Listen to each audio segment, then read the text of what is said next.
ચાલો બાળકો, સરસ મજાનો ગુલાબ કરી દો. રામ રામ ને સુકાર. પટ્ટીઓ પડી છે, વચ્ચે ભેગી કરી દો. તો પટ્ટી ભેગી કરી દો બધી. બસ. અને પછી એક પટ્ટી ઉપાડવાની છે, ઘૂઘરો બંધ થાય ને. એ પટ્ટીમાં તમારે ખૂટતી સંખ્યા બોલવાની છે. રમતનું નામ છે ભૂખ્યા પક્ષીઓ. ચાલો તૂટી પડો, એક એક લઈ લ્યો પટ્ટી. ચાલો બધાને હાથમાં એક આવી જાય એટલે હું જેને પૂછ્યું એને બોલવાનું છે. હાલો, ખૂટતી સંખ્યા બોલો. 84, 85, 86, 87, 88, 89. Very good. નંદભાઈ બોલો.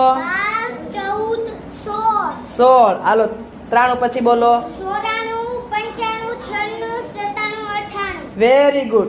ચાલો તીર્થભાઈ બોલો. ફટાફટ હાલો હાલો. 24 પછી શું આવશે? 25. હા 27. હા 28. 29.